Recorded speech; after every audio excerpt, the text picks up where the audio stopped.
Am I in the right place?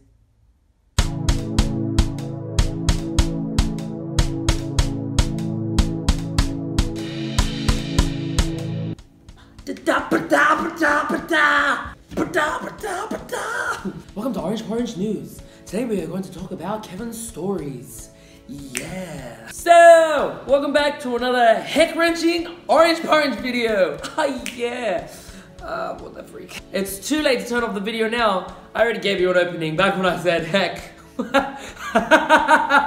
Please don't turn it off. Well, that was creepy AF. Anyway, it doesn't really matter because today, it kind of ties in, yeah, whatever, who cares. I'm going to be talking about a new series that I have decided to come up with, kind of not really. I probably stole it from someone or someone has probably mentioned it to me and I just decided to take it upon myself to go and do it. Anyway, not the point. I decided to talk about my work stories. So this series is actually going to be called Horror Stories. Just like the rest. Oh my god, I calmed myself down and I just laughed. Just like the rest of you guys, you know, I have to go to work as well because, you know, I can't just bum around making videos all day long. Like, who has time to do that? The awesomest people in the world. Yeah, I have jobs. I have had jobs. I still work at jobs. I have to make money somehow. You know, you grow up, go to school, then you go into the workforce and blah, blah, blah, and then you work just so you can live. Yes, I am one of these average Joe bums that you see on the internet or in real life. So the reason why I decided to come up with this series is because I actually have a lot of crazy work stories that are just insane. And I don't actually think they're normal. Maybe probably in certain situations or specific stories are kind of like normal in some kind of sense. But I, for one, don't think they're actually kind of, you know, like what kind of work ethic do you got if this is happening in your workplace, you know? Like, where's the manager at? What the freak? Like, I'm freaking gonna cut my hair like a bob cut and then freaking get maybe like random streaks and wait in line and ask for a manager to come up because the freaking person at the front doesn't even know how to freaking serve me properly and I'm very upset I didn't get my extra nugget. I want an extra nugget now. Without any further digression, I'm just gonna get straight into the story. Actually, before I do that, if you guys have noticed, I'm actually wearing my hat differently today. I just wanted to try it out and see how it looks because I actually like wearing my hat this way and I think it makes me look more younger anyway. Leave a like and comment in the comments below if you think I should wear my hat like this from now on or if I should just put it back the way it usually is in like other videos. Alright, so this story actually takes place in a hospital.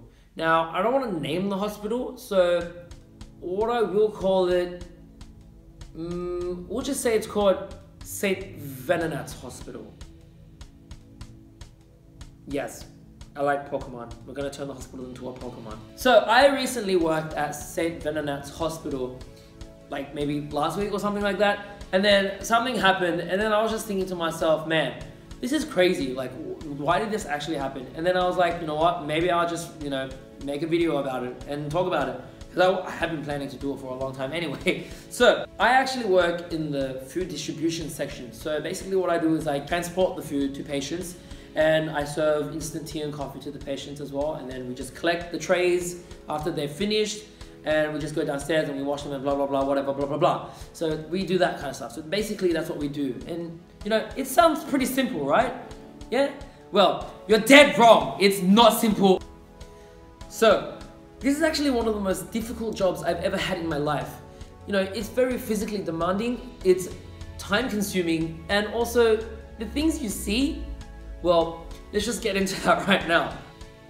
So, I was actually just working at St. Venonat's Hospital the other day, maybe like last week or something, and you know, I just came in, like I had a night shift, you know, started at 2:30, whatever. Just came in, had to do what I had to do, go upstairs and serve trays to patients. So that's basically what I did. We actually have these big machines that we actually use to transport the trays to the patients.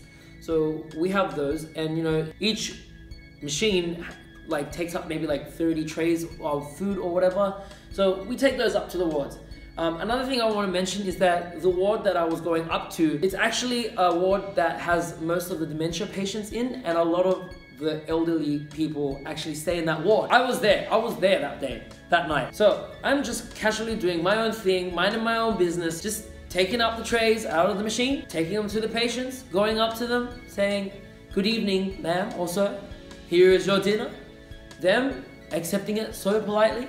You know, just normal casual things. 1 tray gone, 2 trays gone, 3 trays gone, etc, etc, etc. You know, just doing my own thing, you know, working hard at St. Venanat's Hospital. Because, you know, I'm a good worker. I'd like to believe I'm a good worker anyway. Especially when I'm like, no, when I'm tired, I kind of don't care anymore. But, not the point. I like to believe I'm a really good worker. Everything seemed fine. Everything was good. You know, the work schedule was correct. I was following it. Everything was going to plan. Everything seemed fine. I didn't think anything bad was going to happen. Anyway, so I get up to this specific room. Now, there are 4 elderly men there, just sitting there, you know, just waiting, I guess, for their meals, or maybe their loved ones, I don't know. Who knows what they're waiting for? But I'm pretty sure it was for their meals. I turn up with my huge machine, like rolling behind me. I stop it right in front of the room, with the 4 elderly men just sitting there in their beds, okay? I open the door to reveal the trays. I read the ticket on the trays to see which one goes to which person, because on the tickets they have their names and the bed number as well. And their bed numbers are usually on top of their beds. So, we got that, okay? I'm checking the ticket. I read the name. I read the number. Okay, in my mind, alright, this is the ticket for this man. So we usually just go like downwards in number because it goes from 30 to 1. So yeah, I can't remember what number it was. Maybe it was like number 24 or 18 or something like that. Can't remember. I pick up the tray, take it out of the machine, lift it up, turn around. I see the elderly man sitting on his bed, well, laying down on his bed. Now, this old man was kind of sitting in an awkward position, kind of, but it wasn't really so awkward where you would turn around and you'd be like, you're doing it wrong. It was more like, it was partially awkward, but it was plausible for society, I guess. I don't know, but whatever. It didn't cross my mind. I just saw it and I was just like, okay, whatever, that's fine. All right, I turn around, I see the old man. I start walking towards him with the tray in my head, rehearsing in my head. Good evening, sir. I have your dinner for you. Here you go, sir. Enjoy your meal. Next thing you know, he sees me. He turns around. Okay. Now, before I get into the hook of the story, there's something I need to clarify with you guys. I actually used to have a friend who used to work with me at St. Venanat's Hospital. We've known each other before we worked at the hospital, and we've had this debate. We've had this debate about a certain circumstance that happens in the hospital and whether it can be avoided or not. And his argument is that, you know, it can be avoided with swift thinking and, you know, just being aware of what's around you and stuff. My argument was that, yes, that may be true in some sense, but there will be times that this certain circumstance is literally unavoidable. You cannot avoid it.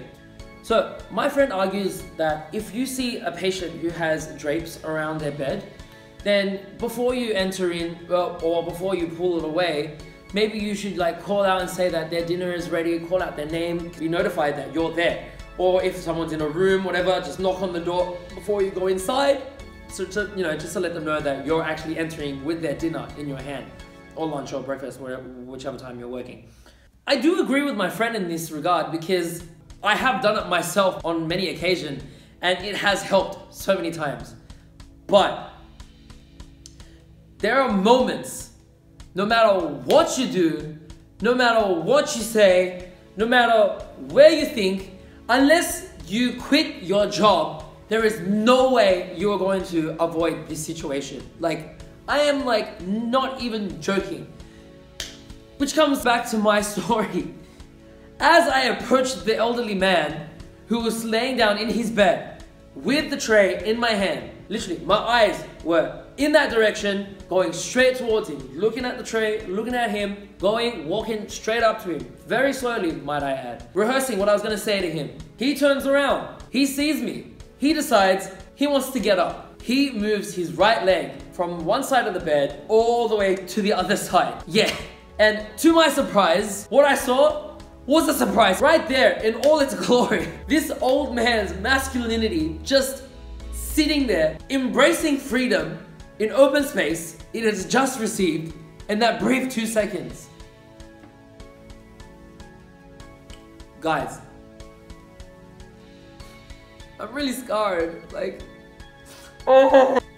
So my first question is, why are you getting up? You can see me coming to you with your tray. And my second question is, where are your underpants? Jeez! Oh, it was such an unruly sight. It was so disgusting. I don't know if this video is gonna be monetized after this, but like, seriously? This is just one of many stories like this that happened at St. Venanat's Hospital. How do you avoid that situation? Like, what the heck? What do you actually do? Oh, are we recording? Oh. Sorry, I got bored. So, I guess that's the end of my first story. If you liked what you heard or what you watched, please give it a thumbs up. Press that like button. Don't forget to share it to all your friends and your family. I'd really appreciate it if you could do that. And if you haven't even subscribed yet, just press that subscribe button, like there'll be more stories to come if you really enjoyed this one. That's about it. Hey, I guess I'll see you guys next Monday.